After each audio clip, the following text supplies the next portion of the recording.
Good afternoon. So that, you might know something about me, but you may not know this, that my wife and I have been raising grass-finished cattle, chickens, and pigs for the last 15 years. Yeah! So people talk to me about farming and kind of like, well, we've been thinking about that pretty hard together.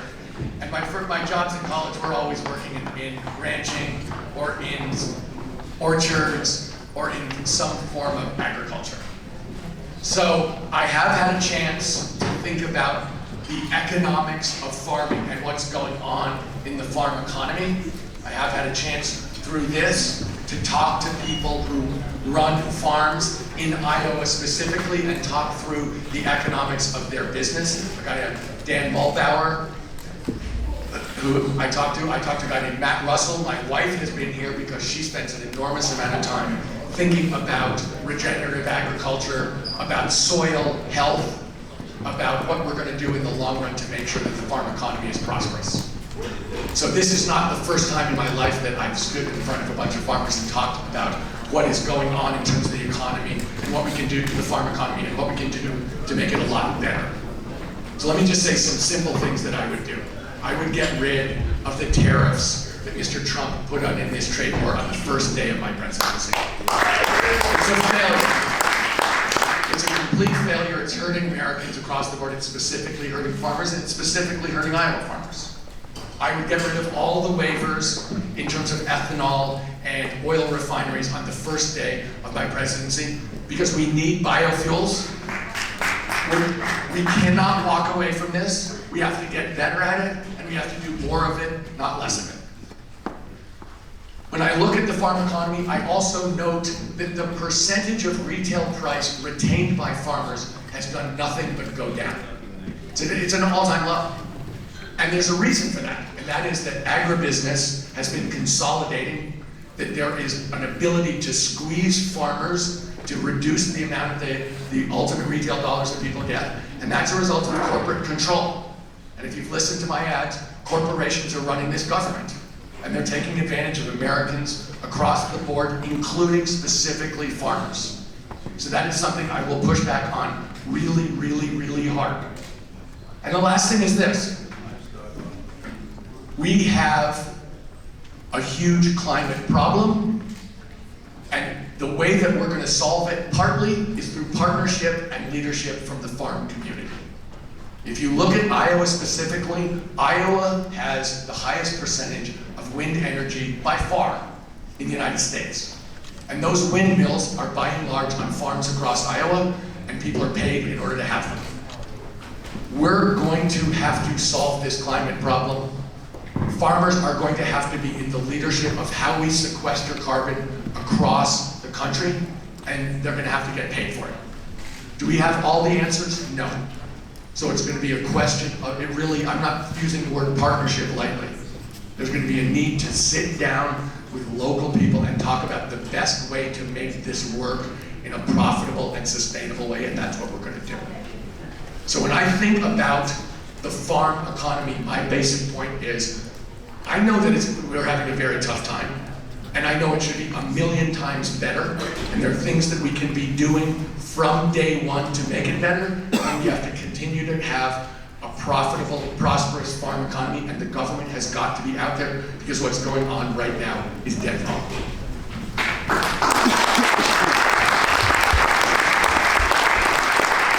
What should be done to address the farm income crisis?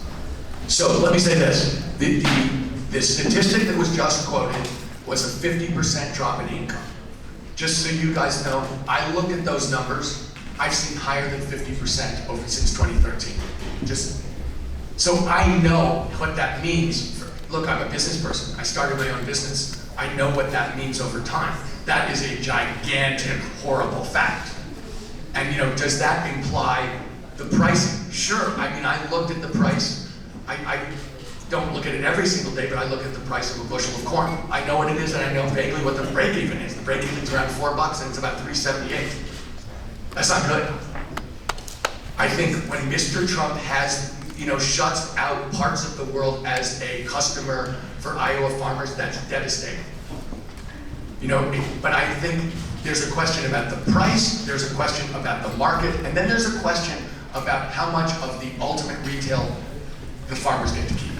So across the board, what we're seeing is forces, organized forces, picking on farmers who are having to take prices. And that's the government's job to stick up for them. What we're seeing in this country across the board is Americans getting beat up by organized forces, usually corporations. But by and large, the government is not standing with the American people, and here is not standing with American farmers. And I talked about all the different things we should be pushing on, but we are not, look, farmers in America have been innovating forever. We have the best farmers in the world. When not this past summer, but a year ago summer, I was at the Iowa State Fair, and I was talking to some hog farmers, and they were giving me the numbers of what they do.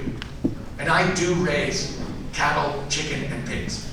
But the numbers they were doing were blowing my mind.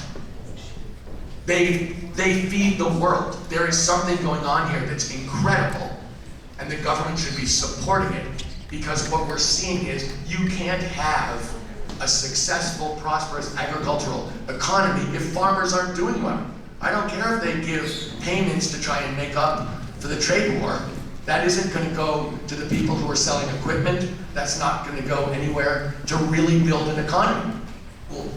What we're seeing across the board in America, including in the farm economy specifically, is consolidation. So we're seeing it, I mean, you're talking about consolidation, I think, if I interpret your question right, of the actual farmland itself, and obviously we're seeing that at an incredible rate in Iowa and across the country, but there is also the consolidation of people like Cargill, the people who you're interacting with, that are also putting enormous pressure here. And so the question is, how are we going to support farmers really? So it's a combination of higher pricing and higher percentage of the ultimate take. And I think in both cases, the government has got to come in and know that that's the goal, because otherwise this economy can't work. And unless the government provides that support, then individuals are going to get squashed. And that's exactly what is happening. So I don't think there's any question but that this has to change, because we're on a trajectory that makes no sense. And this is in the context of what we're told is a booming economy.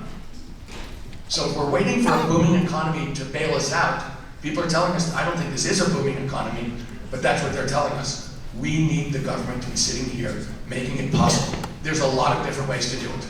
Part of it has to do with different kinds of financing. Part of it has to do with different kinds of price supports.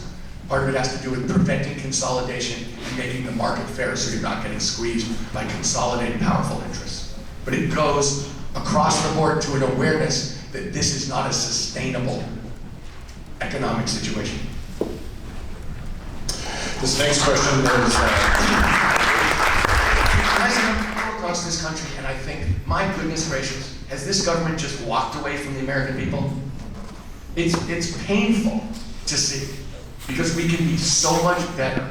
We're going to have to be so much better, and it's going to be so much more fun to succeed together than the way we're doing this. very good.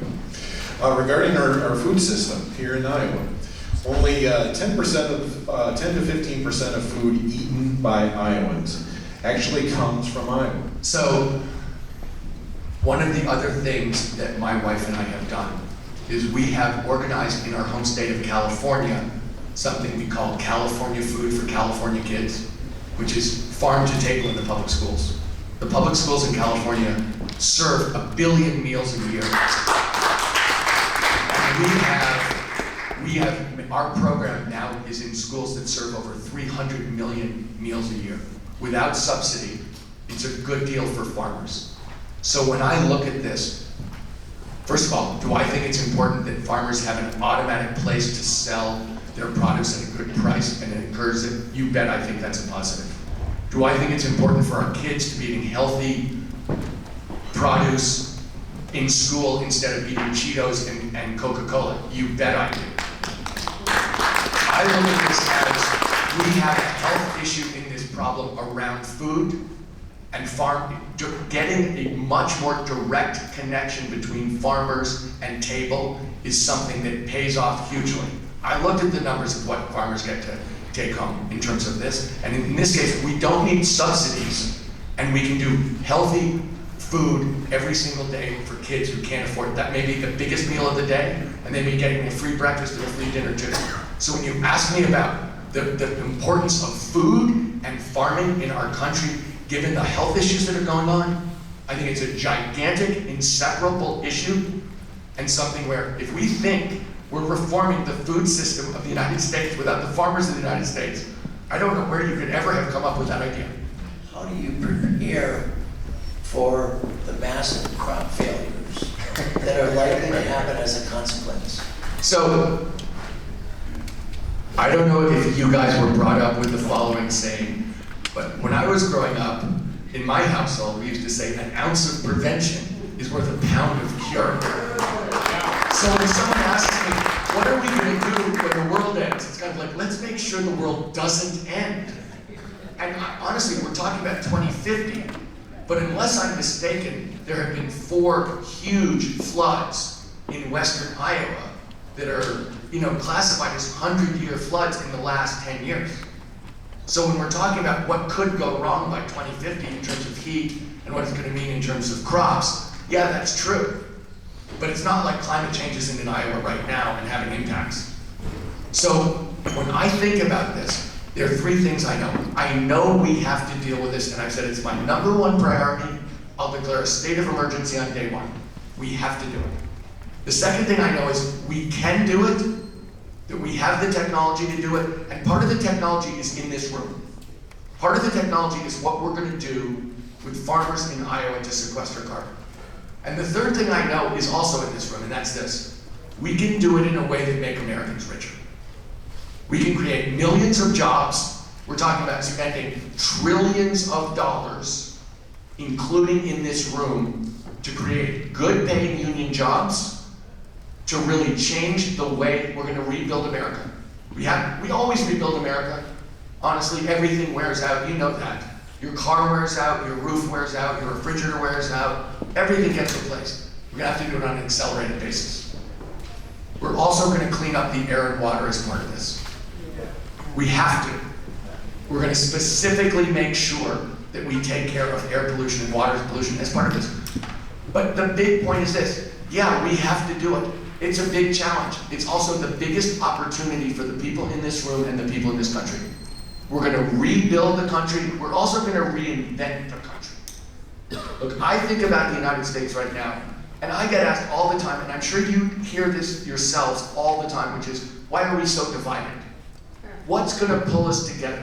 This is a very partisan country, and people's feelings are raw. Their emotions are high. There is a gigantic split. People don't talk to each other. They're mad.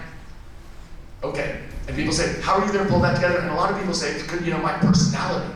I'm going to talk to the Republicans differently. Here's what I say.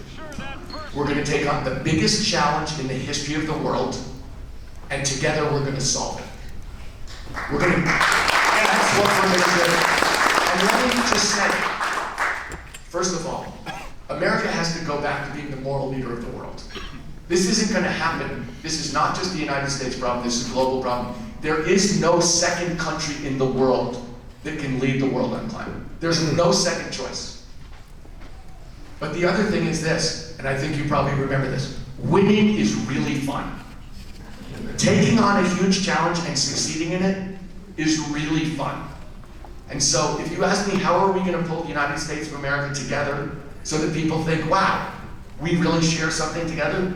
It's by taking on a huge challenge together and solving it together and winning and succeeding and standing up for who we really are. That's what we're actually going to do. We have to do it, we can do it, and you know something? It's going to be great for us.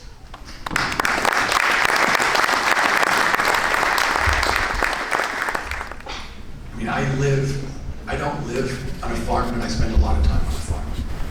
And what's gone on in the United States from my standpoint, and a huge failure, as a Democrat, let me say this, a huge failure of the Democratic Party has been our absence of presence in rural America.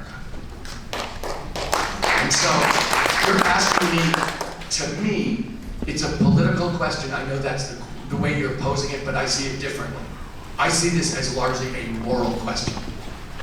There is part of America that has not been taken care of and people have not paid attention to, specifically in the Democratic Party. We haven't showed up, we haven't learned the facts, we haven't put in the time. If you look, I have a big rural plan about how to do stuff.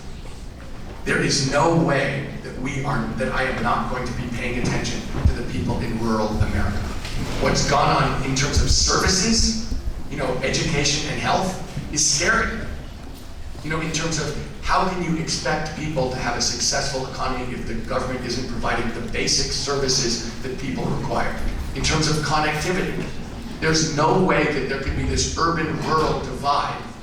And people talk about broadband, but I'm talking about roads and bridges too. We really need to be connected. We're going to have to make sure that rural America is prosperous, has decent services and connectivity. So, My goodness.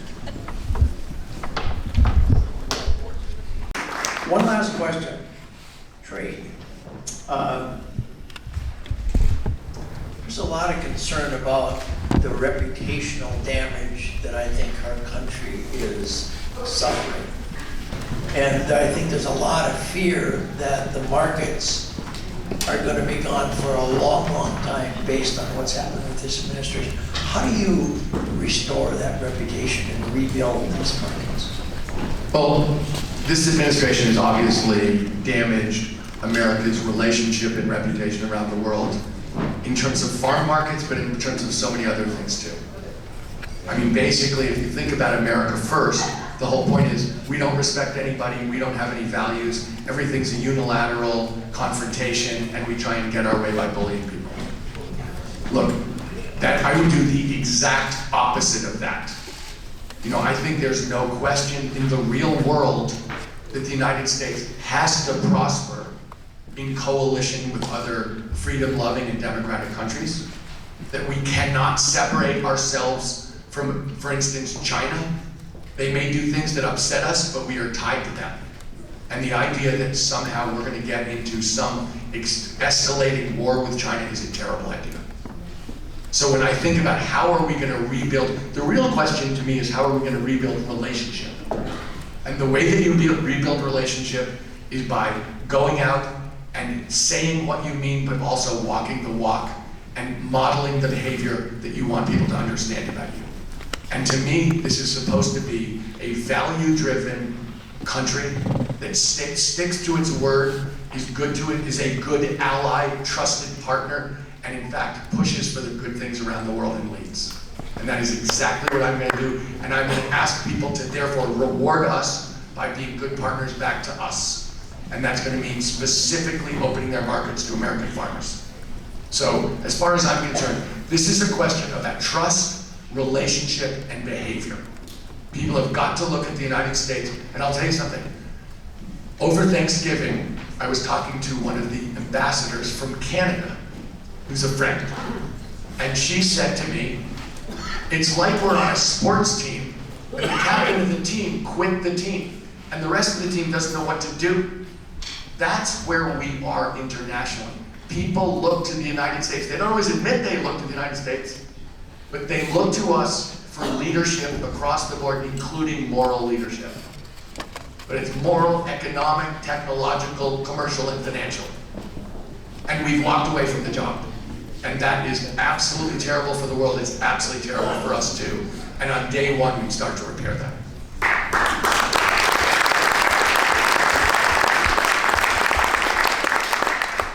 I'm going to stand up. Look, something happened today that I think is very relevant for the people in this room, very relevant for this race, which is there was a strong jobs report. I don't know if you saw it, but 250,000 jobs created, 3.5% unemployment. And Mr. Trump tweeted out, it's the economy, stupid. You know, the old Bill Clinton line from 1992, that really what counts is the economy. As Democrats, we are going to have to be able to take Mr. Trump on the economy, credibly. And I started a business from scratch. I didn't inherit a dime from my parents. I started a business in one room with no money, and the room didn't even have a window. And I built it over 27 years, and then I walked away from it and took the giving pledge to give most of my money to good causes while I'm alive, and I started organizing Americans against corporate interests. But whatever happens this year in this race, and ultimately in the general election, the Democrat is going to have to be credible in a real way on the economy, because what Mr. Trump is going to say is, you may not like me, and I may not like you. I may be a criminal, and I may say terrible things, but I'm good for the economy. And what the Democrats are going to have to say, and what I believe I can say uniquely in this race is, actually, Mr. Trump, you are a lousy businessman, you are a fraud as a businessman, you failed, and you stink as a steward of the American economy. And I'm looking at a group of farmers who should understand how bad he stinks, and that in fact, we can do much better. That we can actually have an economy that grows faster, is more prosperous, and where the money is shared much more broadly. And that's what I'm saying. That is what I'm saying. We can't just talk about new taxes and new government programs. We need an economy that grows for the people of the United States. And I can tell you, I said earlier, I've gone around this country full-time for 7 years. What I see is cruelty to the American people and walking away from the interests of 90% of Americans. And I do not intend to stand for that. You know, what I'm seeing is an incredible concentration of wealth and income. And it's not right, and we're going to have to turn it around, and we're going to have to grow to do it, or we're going to have to share it completely differently. And that's what I promise you I will do. I know I spent 30 years studying economics, about what makes countries prosperous and how to spread it, and that is what I'm going to do, and that is going to matter in this race, and it's going to matter in November of 2020. Thank you very much.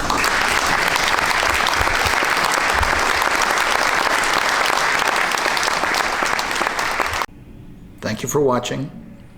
If you like this political content, please consider subscribing. A thumbs up is always welcome. Happy holidays.